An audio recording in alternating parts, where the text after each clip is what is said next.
Welcome back. Well, Monday is Memorial Day, and this weekend we're paying tribute to those who made the ultimate sacrifice defending our country. Kate and Martin from Wounded Warriors Family Support join us live from New York this morning. Thanks for joining us.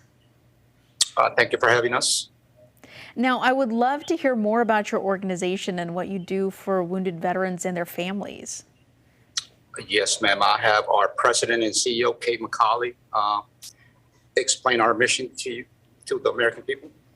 Good morning, everyone. Hi. And we are so excited to be here. We're actually at Fleet Week in New York City, and we are so thrilled to share the information about our organization.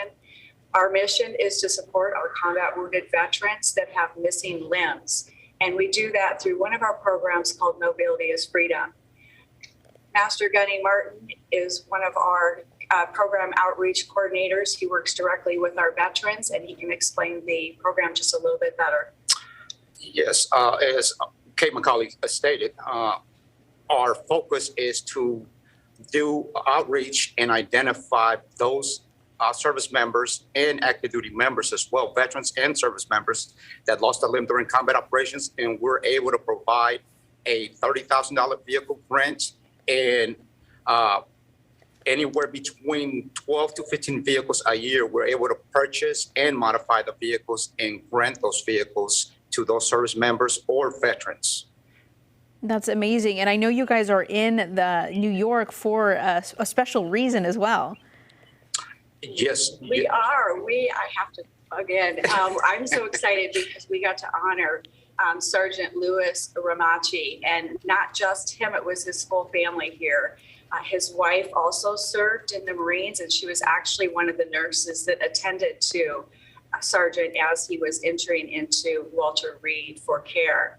And they have two children. One's 8 years old, and one's 6 and one's 8 months old. And not only was this a relief for Sergeant Ramachi, but also his family. One of the challenges that his wife had during this process is she had to assist him in getting in and out of the vehicle. So this is bringing independence to Louis, and he's going to be able to transport his kids to daycare and be 100% independent with this vehicle that we provided him yesterday. That's amazing. And I think that's a lot of things, that we would, take for granted. But now he's able to do just those small little things, and it's going to make such a big difference in his life. Now, Martin, as a veteran yourself, what does this organization mean to you and being a part of it? Yes, ma'am. I served 30 years in the Marine Corps and did multiple deployments to Iraq and Afghanistan. So I've seen the impact that our combat veterans have once they return home. And after I retired from the Marine Corps, I didn't want to just get a job and collect a paycheck.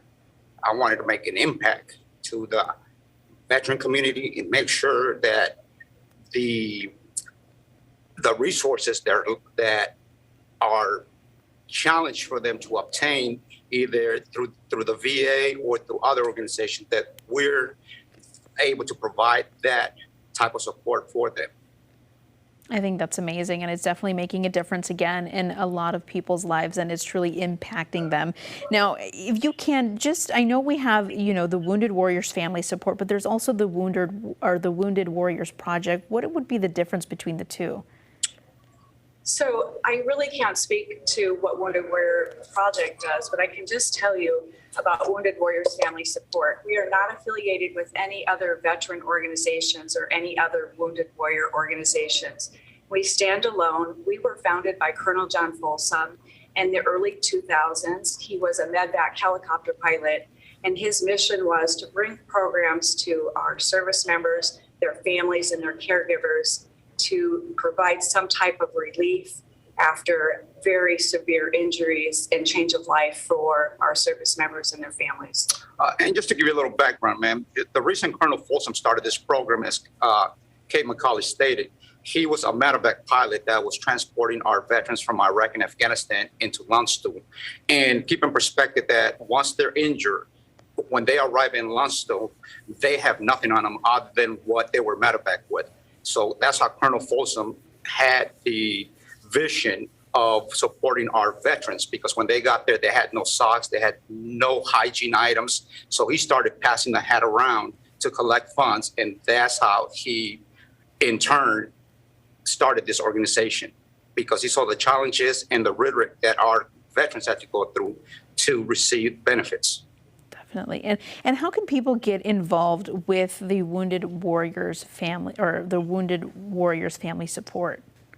There's very many ways. We're always looking for people to influence our organization by talking about what we're doing. If you like what we're doing, you can partner with us to purchase a vehicle. We have many organizations and companies that love to work with us. We are the real deal. We will, if we say we're going to provide a veteran a modified vehicle, we produce that. And unfortunately, as Martin has stated to me many times, veterans are promised homes, they're promised vehicles, they're promised things that a lot of organizations fall off for whatever reason. But we stick with our veteran, we work hands-on with our veterans, and we're always listening to what we can do to be viable as our veteran ages and their medical needs for not only them, but their caregivers change as well. Thank you so ma'am, much. we have, I'm so yes, sorry. ma'am. I'm so sorry. We're just running out of just time this morning, but I do want to thank you both Sure. so much for your time on this morning. We greatly appreciate it.